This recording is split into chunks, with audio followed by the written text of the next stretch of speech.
Good evening. Today is March 6th, and what I'm going to be doing is I'm going to share part one of my story. Last night and today, God has pressed on me to share my story. My first memory of my dad is when he took me to the Air Force Base, and I saw my first B-52 bomber up close. The thing was gigantic and just so amazing. And it's hung with me all these years. I was still very young at that point. My next memory of him is when he left. Walking out the door and slamming it so hard that the glass broke out of the door. And my mom, in tears, was just broke down.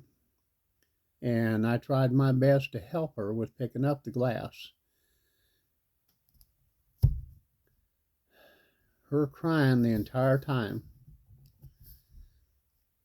Fast forward 3 to 4 years later, my stepdad woke me up late at night and taught me how much value my life had in his eyes.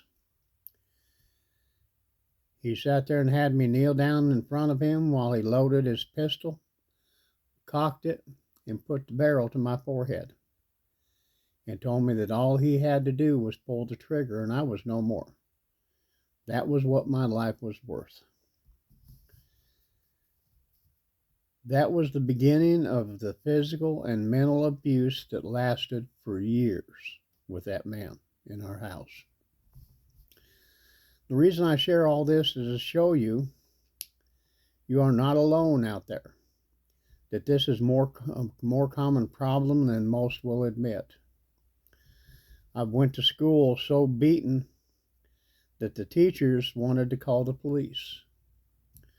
But I made up a story about it. It was all an accident because I knew it would just make it worse if the authorities got involved. I know there's many of you that's done the same thing. That you've hidden all the stuff that was going on at home, whether it was with your parents or grandparents or, step parents, and it's like I say, this has been a more common problem than was ever shared before. It's just now becoming to where it's being brought out in light.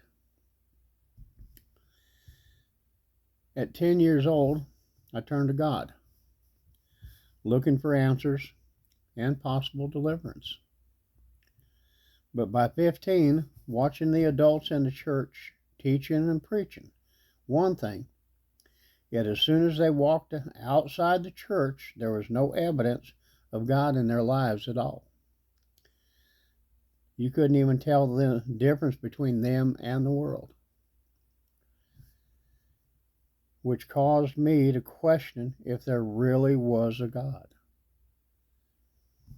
It took me over 20 years of walking the dark paths, of running wild, to finally realize and let God back in that I had put my faith in man instead of God. This is just part one. I'm going to share more tomorrow. But, like I say, once more, this is to let people know they're not alone in this. And what they need to do is find people that have been down that path. Godly people that can come, will sit there and help them without judgment, would help them to come and find peace of what they have went through.